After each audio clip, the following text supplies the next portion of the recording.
জাহাঙ্গীর কবির আরও লাগবে এটা জরুরি না, জরুরি হলো আপনার মতো লোক আরও লাগবে। প্রতিটা জিনিসের জন্য আপনি দায়িত্বশীল ভাই, আপনার স্বাস্থ্যের জন্য আপনি দায়িত্বশীল।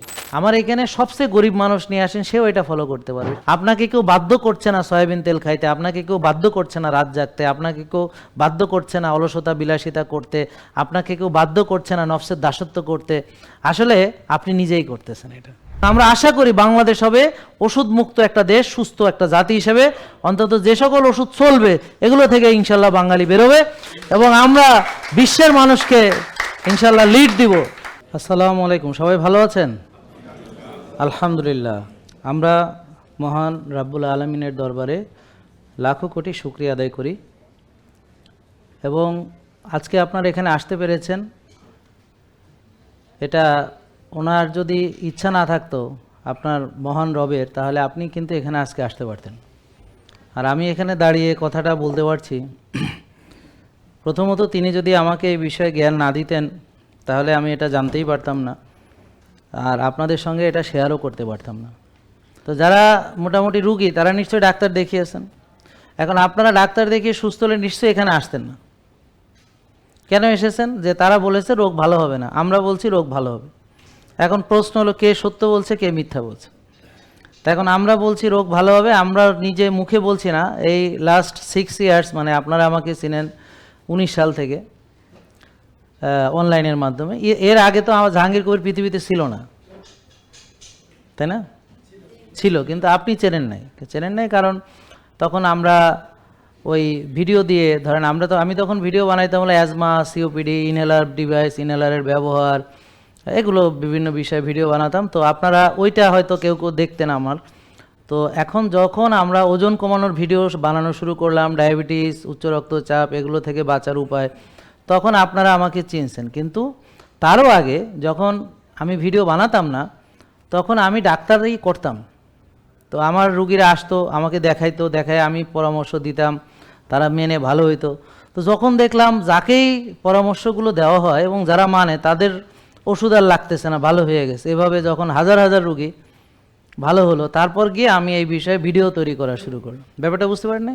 যে যারা ওষুধ দিয়ে চিকিৎসা করে তারা যেহেতু জানে ওষুধ দিয়ে ডায়াবেটিস ভালো হবে না, তো আপনাকে বলে অর্ধেক সত্য কথা, ডায়াবেটিস ভালো হবে না, কিন্তু লাইফস্টাইল মেনে ভালো হবে এই কথাটা তারা বলে না, কারণ তারা ওষুধ দিয়ে চিকিৎসা করে। এটা খুবই গুরুত্বপূর্ণ কথা। ব্যাপারটা বুঝতে পারছেন? আপনি যদি কোনো একটা পরামর্শ নিয়ে একজন ভালো উকিলের সাথে পরামর্শ করেন, সে বলে একটা কেস ঠুকে দেয়। অর্থাৎ যে কোনো লোক যে বিষয়ে সে এক্সপার্ট, সে সেই ভিত্তিতে আপনাকে পরামর্শ দিবে। খেয়াল করেন, এটা কারো দোষ না। এটা ধরেন একজন সার্জন, সে বলবে আগে কেটে ফেলো দেখি তারপর কি হয়। ব্যাপারটা বুঝতে পারছেন? তা আপনি খেয়াল করবেন যে বিষয়ে যে এক্সপার্ট, সে সবসময় আপনাকে তার এক্সপার্টিজের ভিত্তিতে ওই বিষয়ের প্রায়োরিটিতে আপনাকে পরামর্শ দিবে। বুঝতে পারছেন? এই কারণে আপনারা যে কথাটা শুনেছেন ডায়াবেটিস ভালো হয় না, এটা হলো অর্ধ সত্য কথা। এবং এখানে আরও একটা কথা আছে, সেটা হলো ডায়াবেটিস ভালো হয়ে যায় কিন্তু সেটা আবার হবে, কারণ এটা কোনো রোগ নয়। ধরেন একটা লোক, সে এখন ডায়াবেটিস আক্রান্ত, তো সে নিয়ম মেনে ডায়াবেটিস থেকে মুক্ত হলো, তো এখন নিয়ম ছেড়ে দিল, তাহলে কি তার আবার হবে? তাহলে কি সে ভালো হয়েছে? না। তার মানে এইভাবে যদি চিন্তা করেন তাহলে এরকম কোনো দিন ভালো হয় না। আবার যদি মনে করেন যে এটা কোনো রোগই না, তাহলে মনে করবেন যে এটা তো আসলে রোগই না, এটা হলো কি? এটা হলো আমি যে খাবার দাবার খাই, আমি যে চলাফেরা করি। ধরেন ডায়াবেটিসের মূল কারণ হলো কোষে ওভারলোড। ধরেন এই রুমে এখন আর জায়গা নেই, ঠিক আছে? তো এখন আরও লোক ঢুকানোর জায়গা নেই, তো রুমে আর লোক ঢুকতে পারবে না। তারপরে কি হবে? আস্তে আস্তে বাইরের লোক জড়ো হবে। তারপরে এইভাবে লোক যদি ধরেন আসতেই থাকে কিন্তু রুমে ঢুকতে পারছে না, তারপরে কোথায় যাবে? রাস্তায় যাবে। ব্যাপারটা বুঝতে পারছেন? তো এখন আমরা খাবার খাই, রক্তে চিনি আসে, খুব সহজ কিন্তু কথাটা। রক্তে কি আসে? চিনি। ধরেন ভাত খাইছেন, রক্তে চিনি আসছে, এই চিনিটা কোষে ঢুকবে, এখন কোষে জায়গা নাই, ঢুকতে পারছে না, তাহলে রক্তের চিনি রক্তেই বাড়তে থাকবে। এই রক্তের চিনি বেড়ে গেলে তাকে ডায়াবেটিস বলা হয়। বলেন ডায়াবেটিস কাকে বলে? রক্তের চিনি বেড়ে গেলে। এখন টাইপ 2 ডায়াবেটিস অর্থাৎ রক্তের চিনি এখানে বাড়ে হলো কোষে ঢুকতে পারে না বলে। বলেন কোষে ঢুকতে, বলেন কোষে ঢুকতে কেন পারে না? বলেন ওখানে চর্বি জমে গেছে, অর্থাৎ কোষে ওভারলোড, জায়গা নেই। বলেন কোষে জায়গা নেই, সবাই বলেন কোষে কেন নেই? কারণ আমরা কোষে চর্বি জমা করে ফেলেছি, যতটুকু জমা করার কথা তার চেয়ে একটু বেশি জমা করে ফেলেছি। তো কিভাবে করলাম এটা? বলেন আমরা খেয়েছি কিন্তু সেটাকে কায়িক শ্রম করে ব্যায়াম করে ব্যবহার করিনি। বোঝা গেল কথা? তার মানে ডায়াবেটিস রোগ না, ডায়াবেটিস হচ্ছে আমি জমা করেছি। তো জমা করাতে, কোষ খালি না থাকাতে আমি যে খাবার খাই সেই খাবারের ভিতর চিনি থাকে, সেই চিনি ঢুকতেই পারতেছে না। আর আমার যদি কোষ খালি থাকবে তাহলে আর ডায়াবেটিস থাকবে না। এখন আমি কোষ চাইলে খালিও করতে পারি, তাহলে আবার ভরতে পারি, আবার খালি করতে পারি, আবার ভরতে পারি। তার মানে কোষ ভরলেই আবার ডায়াবেটিস হবে, কোষ খালি করলে ডায়াবেটিস ভালো হয়ে যাবে। মানে এটা ব্যাপারটা এটা কোনো রোগ না, তো এটা তো হচ্ছে আমার চলাফেরা, আমার ডিসিপ্লিন আছে, ডায়াবেটিস নাই, আবার ডিসিপ্লিন নাই, ডায়াবেটিস আছে, এরকম। প্রতিটা জিনিসের জন্য আপনি দায়িত্বশীল ভাই, আপনার স্বাস্থ্যের জন্য আপনি দায়িত্বশীল। আপনি কোন খাবারটা চুজ করবেন এটা আল্লাহ তাআলা আপনাকে স্পষ্ট বলে দিয়েছেন। তোমরা আল্লাহর কাছে শ্রেষ্ঠ, আল্লাহর সেরা সৃষ্টি, তুমি আশরাফুল মাকলুকাত, তুমি সবসময় সেরা খাবার খাবে, হালাল তৈব খাবার খাবে, হারাম উপার্জনের খাবে না, এবং তুমি তৈব খাবে, অকল্যাণ খাবার খাবে না, অযথা খাবে না, অযাচিত খাবে না, অতিরিক্ত খাবে না, সীমা লঙ্ঘন করবে না। দেখেন কি সুন্দর। আবার মাঝে মাঝে না খেয়েও থাকবে, রোজাও রাখবে। আর তোমরা কায়িক শ্রম বা ব্যায়াম করবে, অর্থাৎ শক্তির চর্চা করবা। শক্তিশালী মুমিন আল্লাহর কাছে প্রিয়। আর সবচেয়ে বড় আল্লাহর কাছে সবচেয়ে প্রিয় হলো নিয়মানুবর্তিতা এবং সময়ানুবর্তিতা। যেমন ধরেন তিনি পছন্দ করেন আমরা যেন জামাতে ফজরের নামাজ আদায় করি, নাকি ভুল বললাম? তাইলে জামাতে পড়তে গেলে এখন 25-এ জামাত, তা আমাকে 10-এর ভিতরে চলে যেতে হবে মসজিদে, গিয়ে সুন্দর করে আবার সুন্নাহ আদায় করব, সুন্নত নামাজ পড়িয়া তারপর আবার ফজরের জন্য সুন্দর করে জিকির আজগার করব, নামাজ পড়ে আর একটু জিকির আজগার করব। এটা হচ্ছে আল্লাহর পছন্দ। উত্তম আমল, উত্তম আখলাক, চরিত্র, ক্যারেক্টার হওয়ার জন্য উত্তম ডিসিপ্লিন লাগবে। তাহলে ঠিক সময়ে মসজিদে যেতে হবে, সময়ানুবর্তিতা, এবং প্রতিদিন নিয়ম করে যেতে হবে, নিয়মানুবর্তিতা। এরপর আবার জোহরের নামাজ পড়বেন সূর্য মাথার উপরে, আবার আপনি সময়ানুবর্তী কিনা আল্লাহ দেখছেন, পরীক্ষা। তো যারা সবসময় হাজিরা দেয় তাদেরকে আল্লাহ পছন্দ করেন। আর যারা রোজার মাসে ফজরের নামাজ মসজিদে যায় আর সারা বছর যায় না, তাদেরকে আল্লাহ খুঁজে বেড়ান এবং হারায় গেছে তারা, তাদের জন্যে তিনি মনে কষ্ট পান। আবার বললেন না আল্লাহর মন আছে কিনা, যাই হোক তিনি রুষ্ট হন, অসন্তুষ্ট হন, কথা হলো এটা আর কি। আমার কথা বুঝতে পারছেন? তো কথা ধরলে তো কত ভুল ধরা যায়। যাই হোক, কথা হচ্ছে যে তাকে তিনি অসন্তুষ্ট হন, আপনার প্রতি অসন্তুষ্ট হন, নাকি? তো এখন যারা আল্লাহকে অসন্তুষ্ট রাখবে কিন্তু সে নিজে নাকি তুষ্ট থাকবে, এটা কেমনে সম্ভব? আল্লাহকে অসন্তুষ্ট রাখবে, সে নাকি এই পৃথিবীতে শান্তিতে থাকবে, খুব ভালো থাকবে, মজায় থাকবে, এটা কেন ভাবতেছেন? এবং আপনারা যারা যেটা দেখেন যে না ওর অমুক গাড়ি আছে, বাড়ি আছে, এই সেই মেলা টাকা আছে, ও মনে হয় খুব মজা লুটতেছে, আসলে আমি জানি যে ও মজা লুটতেছে না, ওর অবস্থা খুব খারাপ। ওই গাড়ি বাড়িগুলো বানাইতে যে কোনো বৈধ অবৈধ পন্থা ভাবে নাই, তারপর নিজেকে রাত দিন পরিশ্রম করে, এখন তার অনেক রোগ, এখন আজকে সিঙ্গাপুর যায়, কালকে থাইল্যান্ড যায়, এখানে যায় ওখানে যায়, কিন্তু সে খালি সাফার করতেছে। তার টাকা, কত টাকা সে ব্যয় করতেছে, কিন্তু ওই যে হারাইছে ওগুলো আর ফিরে পাইতেছে না, হারানো যৌবন আর ফিরে পাইতেছে না। বা ওই এত টাকা পয়সা খরচ করেও সে বুক ফাড়া লাগতেছে, এবং বুক ফাড়ার পরও গাড়ি ওষুধ খাইতে হইতেছে, তারপর দামি দামি ইনসুলিন দিতে হইতেছে।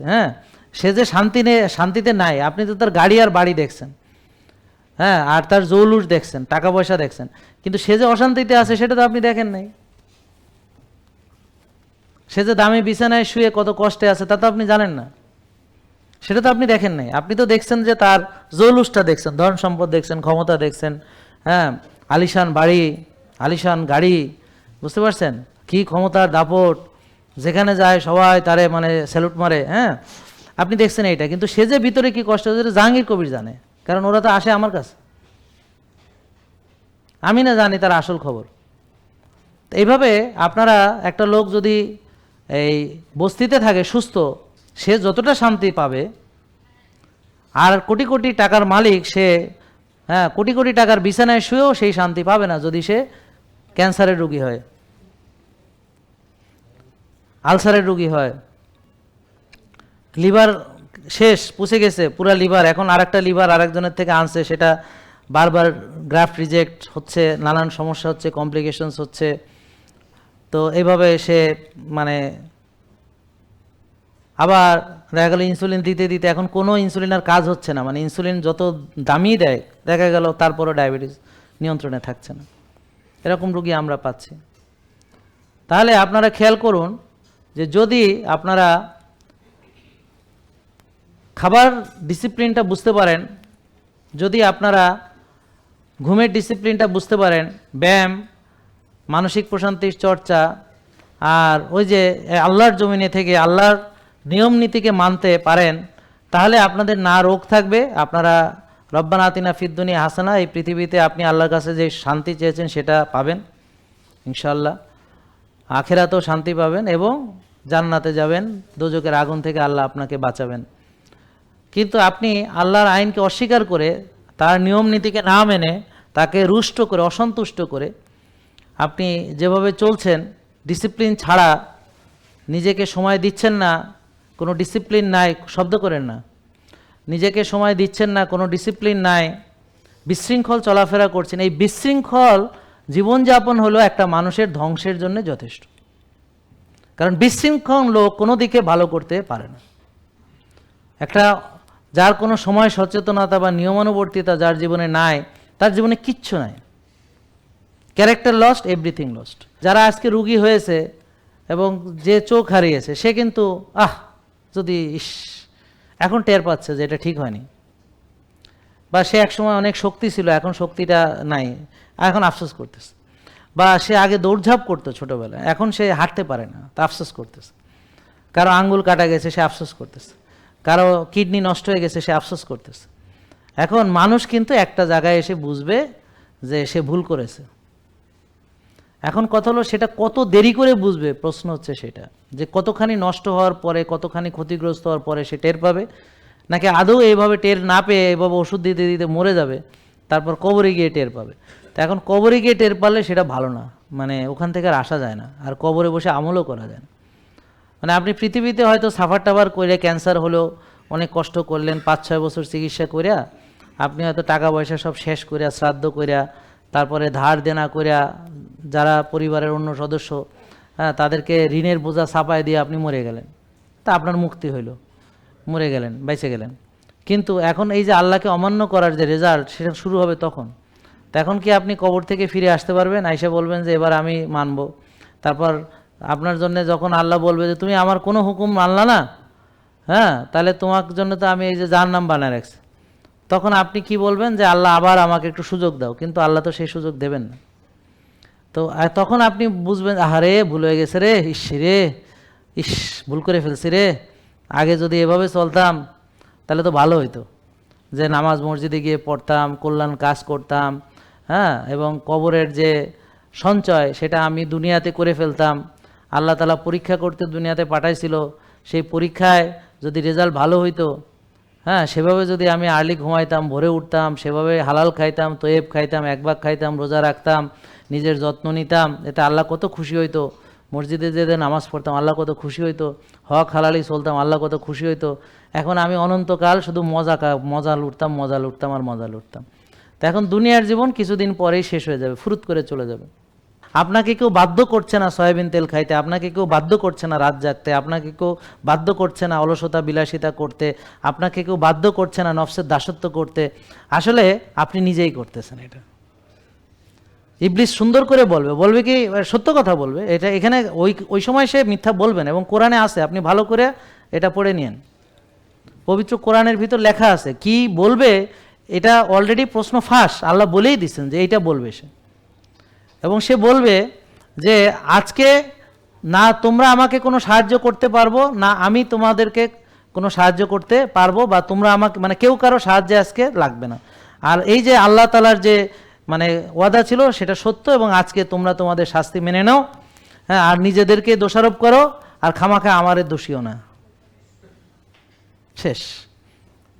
এখন এই যে আজকে আপনারা যে অনিয়ম করছেন, কেউ না কেউ আপনাকে প্ররোচনা দিচ্ছে, কেউ না কেউ আপনাকে এই অনিয়ম করার পরামর্শ দিচ্ছে। ডায়াবেটিস রোগীকে 6 বেলা খেতে কেউ না কেউ লিখছে, বলছে। কিন্তু আপনার যখন চোখ নষ্ট হবে কেউ তার দায় নিবে না, আপনার যখন রিং পরাবেন কেউ তার দায় নিবে না, বরং নিজের টাকা দিয়ে রিংটা পরাতে হবে, কেউ কিন্তু আপনার দায় নিবে না। আর আমি যে আপনাদের সতর্ক করছি এবং আমাকে যে আপনারা গালি দিচ্ছেন সের জন্য আমার আল্লাহ সওয়াব দিবে।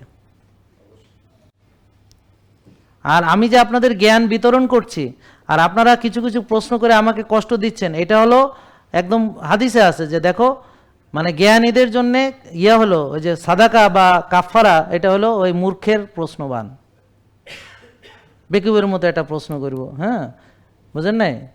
তো এগুলো হচ্ছে, তাই জন্য আমরা আপনাকে যেই বিষয়ে জ্ঞান বিতরণ করছি আপনারা বোঝার চেষ্টা করেন, বুঝলে আপনার লাভ হবে, আর বুঝতে দেরি হলে আপনার ক্ষতি হবে, এমন ক্ষতি হয়ে যাবে যে দেখবেন প্রায় দিনই একটা রুগী এসে বলে আমার অমুক রুগী ইজিএফআর এত, হ্যাঁ তার বা ইজেকশন ফ্রেকশন এত, আমরা বলি সরি ভাই এই রুগী তো অনেক সিরিয়াস, এটাতে আমাদের এখানে এটা আমরা করতে পারবো না, আমরা ফেরত দিয়ে দিই। কেন? কারণ এই রুগীকে কিছু ধরতে গেলে কি হবে শোনেন, ওর সারা জীবন যে মানে যেই চিকিৎসা করে যে অনিয়ম করে তাকে ওই কবরের কিনারায় নিয়ে আসা হয়েছে, হ্যাঁ পরে বলবে কি আমাদের ফলো করে হ্যাঁ বিপদে পড়ছে। আমার কথা বুঝেন নাই? তাই না, আমার এটা কি দরকার আছে, তার সারা জীবনের আকাম কুকামের দায় আমার গাড়ে আসবে, আমার তো এটা দরকার নেই। আমার এখানে সবচেয়ে গরিব মানুষ নিয়ে আসেন, সেও এটা ফলো করতে পারবে। সে কি করবে? সে রোজা রাখবে, সে ঘাসে আসবে, সে রোদ্রে যাবে, আর্লি ঘুমাবে, ভোরে উঠবে, আর সে তো কিছু একটা খায়, সে এখন ওই খাবারটাই একটু ভালো জিনিস খাবে কিন্তু কম খাবে, শেষ। সে হয়তো একটু সরিষার তেল খাবে, একটু সবজি খাবে বা ডিম মাছ কিছু একটা খাবে, কিছু একটা তো সে খায়। আর সবচেয়ে বড় কথা হলো যার সত্যি সত্যি টাকা নেই ওর তো আর কোষে ওভারলোড হবে না, কারণ তো খাইতে পারে না, ওভারলোড হবে কীভাবে? তো এখন যাদের হুমায়ের বেশি তারা কারা? যাদের মেলা খাওয়ার টাকা আছে, বুফে খায়, বুঝতে পারছেন, এখানে ওখানে খায়, তারপর তাদের ঘরে চাকর বাকর আছে, ওয়াশিং মেশিন আছে, ডিশ ওয়াশার আছে, লিফটওয়ালা বাসা, টিং করে টিপ দিয়ে বাসায় চলে যায়, তারপর ওখান থেকে নেমে গাড়ির মধ্যে বসে। আমার কথা বুঝতে পারছেন?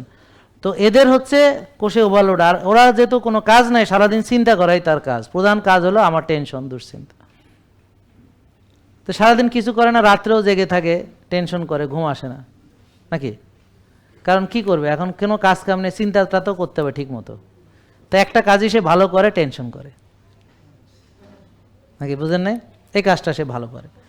তো এতে করে কি হয়? এতে করে তার এই যে হুমায়ার বেড়ে যাবে, বুঝতে পারছেন?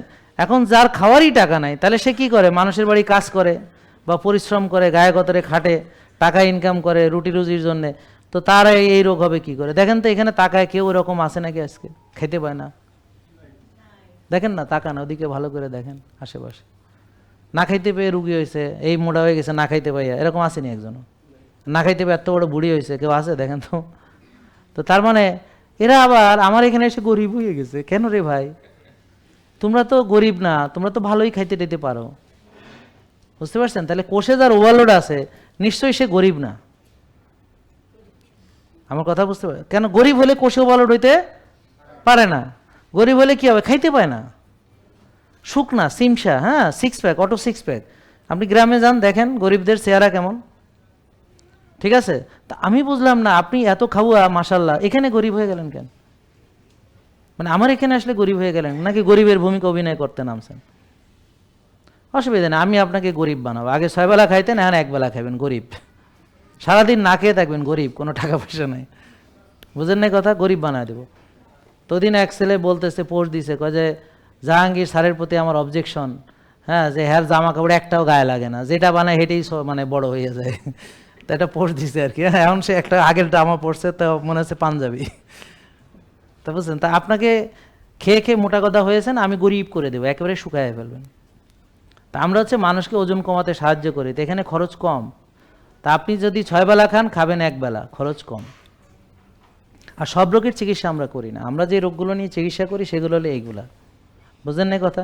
এখন আপনার হার্টের ছিদ্র, সেটা তার আমি চিকিৎসা করব না, বুঝলেন না কথা? আপনার এখন হয়তো কোনো ইমিউন ডিজিজ বা অন্য কোনো রোগ যেগুলা, বা টিউবারকুলোসিস, তা আমরা তো টিউবারকুলোসিস, নিউমোনিয়া, আমরা তো নিউমোনিয়ার চিকিৎসা করি না, বুঝলেন না কথা? তা আমরা তো সব রোগের চিকিৎসা এখানে করি না। আমরা হলাম অনিয়ম করার ফলে, আবার বলি খেয়াল করেন সবাই একটু আমার সাথে বলেন, অনিয়ম করার ফলে যেই সমস্যাগুলা তৈরি হয় নিয়ম মানার ফলে সেগুলো ভালো হয়ে যায়। শেষ হয়ে যায়, বিতাড়িত হয়, ভালো হয়, যেই সমস্যা থাকে না। তা আমরা হইলাম দেখি যে কি কি অনিয়মের ফলে তার কি সমস্যা। এখন হয়তো তার অন্য কোনো প্রবলেম, কিন্তু তার সঙ্গে তার অনিয়ম আছে, আমরা তার অনিয়মটা ঠিক করার চেষ্টা করি। আর যদি কোনো ডাক্তার দেখাইতে সে দেখাবে, সেটা আলাদা। জাহাঙ্গীর কবির আরও লাগবে এটা জরুরি না, জরুরি হলো আপনার মতো লোক আরও লাগবে, যারা আপনি ধরেন 1000 লোককে যদি ভালো আপনি এই পথে নিয়ে আসেন, জালাল ভাই যদি 2000-5000 নিয়ে আসে, তারপরে এরকম সবাই যদি এরকম নিয়ে আসে, তাহলে জাহাঙ্গীর কবিরের লোড কমে গেল। তাই জন্য আমরা চাই যে আপনারা এখানে যারা এসেছেন সবাই নিজেরা ভালো হওয়ার পরে নিজেরাই কাজে নেমে পড়ুন, এবং আপনারাই আমার প্রতিষ্ঠান, আর আমাদের শাখা আপনাদের ঘরে ঘরে। আমার কথা বুঝতে পারছেন? আর আপনাদের মোবাইলের মধ্যে আমাদের হচ্ছে এই বিশ্ববিদ্যালয়, যেখানে পড়াশোনা হয়। আমি বলবো এটাকে বিশ্ববিদ্যালয়, কারণ এখানে আমরা মাস্টার্সের উপরের লেভেলে পড়াই, কারণ বেসিক এটা না। আমার কথা বুঝতে পারছেন? সর্বোচ্চ লেভেলে আমরা আপনাদের জ্ঞান দেওয়ার চেষ্টা করি। হ্যাঁ, হয়তো এখানে হয়তো অত কথা না বললেও আমরা বিভিন্ন সময় ভিডিওতে অনেক গুরুত্বপূর্ণ ইনফরমেশন দিয়ে থাকি, আপডেটগুলো দিয়ে থাকি। এগুলো আপনি ছোট ছোট ভিডিওতে পাবেন, বা 20 মিনিটের কন্টেন্টে পাবেন, বা কখন আধা ঘন্টার কন্টেন্টের মধ্যে পাবেন। ওগুলো এখানে আলোচনা করার আমার আসলে মানে সুযোগ থাকে না, কারণ এখানে অনেকে আসে, তারা এত অটোফিজিটোজি বোঝে না। ওরা বুঝে যে আমি খাবো কি খাবো না কি, আমি ব্যায়াম করব, আমি রোজা রাখবো, আমি ঘুমাবো, কখন উঠবো কোন সময়, বুঝতে পারছেন, আমি শ্বাসের ব্যায়াম কেমনে করব, এটা বেশি গুরুত্বপূর্ণ যারা নতুন এসেছে তাদের জন্য। আর যারা অনেক দিন ধরে আছে তাদের সঙ্গে আলোচনা হবে কতক্ষণ না খেয়ে থাকলে অটোফেজি শুরু হয়, কার অটোফেজি কখন শুরু হয়, অটোফেজি শুরু হওয়ার ক্রাইটেরিয়া কী কী কারণ করলে অটোফেজি বন্ধ হয়ে যায়, এটা নিয়ে বিস্তার আলোচনা হইতে পারে। কিন্তু মনে রাখবেন যে সুস্থ থাকার জন্য এত সায়েন্স জানার দরকার নেই, জানার দরকার হলো করণীয় কি, আর সেটা করতে হবে। তা আমাদের দেখতে হবে হোমায়ার কত থাকতে হবে, 1 TGHDL ratio, 2 CRP, 3 insulin, 4-5 sugar, 5-6 vitamin D 90-100। তো আমরা ভিটামিন ডি বাড়ানোর জন্য রোদে যাব, কোলেস্ট্রল সমৃদ্ধ খাবার খাবো, তারপর হচ্ছে আমরা হোমায়ার কমানোর জন্য আমরা রোজা রাখবো, ব্যায়াম করব এবং অন্যান্য নিয়মগুলো মানব। সিআরপি কমানোর জন্য এই যে পেস্ট কি ব্যবহার করছি, কেমিক্যাল কি ব্যবহার করছি, এমনকি শরীরে ডাইরেক্ট যে স্প্রে করেন এই ব্যাপারেও সাবধান। প্রয়োজনে কাপড়ে করেন, শরীরে ডাইরেক্ট মারিয়েন না। পারফিউম একটু দরকার হয়, কিন্তু জামার মধ্যে মারেন, কিন্তু প্রয়োজনে জামার মধ্যে মাইরা পরে গায়ে দিয়েন, কিন্তু ডাইরেক্ট যেটা স্কিনে দেয় এটার ব্যাপারে সাবধান থাকবে। আসলে আমরা সতর্ক থাকবো, কারণ আমরা এত কিছু করার পরও আমাদের নানাবিধ প্রবলেম হবে, বুঝতে পারছেন? কারণ আমি পরিবেশ থেকে পাচ্ছি, আমি বাতাস থেকে পাচ্ছি, কেমিক্যাল আমার ঢুকছে, পানির মাধ্যমে আসছে, আমরা যে সুইমিং পুলে গোসল করছি সেখান থেকে আমার আসছে। তা আমরা মানে নিরাপদ নই। আমাদের বায়ু দূষণে আমরা ঢাকা শহর এখন সারা পৃথিবীতে 1 নম্বর দূষিত বায়ুতে। হ্যাঁ, তো এই জন্য আমাদের না চাইলেও অনেক কিছু পাচ্ছে। আমি হাঁটছি রাস্তায়, পাশ দিয়ে একজন ফুক করে নাকের মধ্যে আমার ধোঁয়া ছেড়ে দিল। হ্যাঁ, তো তুই মর, একা মর, তুই কেন আমারে মারতে গেলি, আমি কি অপরাধ করছি? হ্যাঁ, এখন এরকম সমস্যা। তো এই জন্য আমরা আসলে চাইলেও সব পারি না। এই জন্য আমাদের কফি এনামা করা, ডিটক্সিফিকেশন করা, আর্লি ঘুমানো, ভোরে ওঠা, যেগুলো আমাদের ফ্রি, যেগুলো আমরা পারি। তারপর হচ্ছে এই যে টিজি বেড়ে গেলে, এইচডিএল কমে গেলে সেম রোজা রাখতে হবে, ভাত রুটি ফল দুধ প্রসেসড আল্ট্রা প্রসেসড বাদ দিয়ে, আর হচ্ছে ভালো ফ্যাট খেতে হবে, যেমন ঘি, এমসিটি, ডিমের কুসুম, যে বললেন উনি যে মানে টেস্টোস্টেরন বুস্টার। তারপর হচ্ছে যে আর ইনসুলিন কীভাবে কমাতে হবে, এটা তো সকাল থেকে এই পর্যন্ত আলোচনা করলাম। সুগার এভাবে কমাতে হবে, ভিটামিন ডি। তো এটা তো আসলে আরও অনেক কিছু আছে আলোচনার, আমরা তো শেষ করতে পারবো না জীবনও। আমি শেষ হয়ে যাবো, আপনি শেষ হয়ে যাবেন, আলোচনা শেষ হবে না, কিন্তু সময় শেষ হয়ে যাবে। কেউ কেউ বলে কি আমরা নাকি টাকা দিয়ে মানুষের দিয়ে বলাই এগুলো, অথচ আপনারা দেখলেন উনি বলতে চাইতেছে, আসলে আমরা সময় দিতে পারতেছি না। আরও কয়েকজন আছে যে এখানে এসে বলতে চাইতেছে যে আমি ভালো হয়েছি, আসলে আমরা সময় দিতে পারতেছি। কারণ শুধু ভালো হয়েছি গল্প শুনে আপনি চলে গেলে আপনার তো লাভ হবে না, আরও কিছু আমার শিখতে হবে। তা এখন প্রতিদিন যেই পরিমাণ লোক আসে তার ভিতর যারা ভালো হয়েছে এরা এই গল্প দিলে সেশন ওখানে শেষ হয়ে যাবে। আমার কথা বুঝছেন? তা আমরা তো সময়ের কারণে পারি না, আপনারা মনে কষ্ট নিয়েন না। আপনাদের ভালোবাসাকে আমি মূল্যায়ন করি। আর এখানে হয়তো আপনি সেই ভালোবাসা যদি দেখাইতে নাও পারেন, আপনি আপনার মোনাজাতের মধ্যে আমাকে রাখেন, আপনি সেজদায় গিয়ে আমার কথা আল্লাহকে বলেন, ওই ভালোবাসাটাই টিকবে। হ্যাঁ, আর আল্লাহ সব দেখবেন, ওইটাই আমার কাছে পৌঁছে যাবে ইনশাল্লাহ। ঠিক আছে? আর মন খারাপ করেন না কেউ। আর আজকে এসেছেন, আরেকদিন আসেন, আরেকদিন প্রথমেই আপনারা সুযোগ দিয়ে দেবেন, এরপরে ভাইরে প্রথম দিকে সুযোগ দিয়ে দেবেন ইনশাল্লাহ। ঠিক আছে? আমাদের জন্য দোয়া করেন, আমরা যেন সুস্থ থাকি সবাই, এবং এই কল্যাণ কাজ যেন সবাই মিলে ছড়াইতে পারি। এবং আমরা আশা করি বাংলাদেশ হবে ওষুধ মুক্ত একটা দেশ, সুস্থ একটা জাতি হিসেবে। অন্তত যে সকল ওষুধ চলবে এগুলো থেকে ইনশাল্লাহ বাঙালি বেরোবে, এবং আমরা বিশ্বের মানুষকে ইনশাল্লাহ লিড দিব যে দেখো ওরা এসে বলবে ওয়ার্ল্ডের, হ্যাঁ ওরা কেমনে ভালো হয়ে গেল, ওদের কেমনে ওষুধ ভালো হয়ে গেল, কয় আসো তোমাদের শিখাই, আসো আসো। তখন বিশ্ব থেকে ওদেরকে আসবো, আইনবার আসো আসো আমরা শিখাই দিতেছি, তোমরাও পারবা ইনশাল্লাহ। ভালো থাকেন, আসসালামু আলাইকুম। জেকে লাইফস্টাইল, ওষুধ মুক্ত সুস্থ জীবন।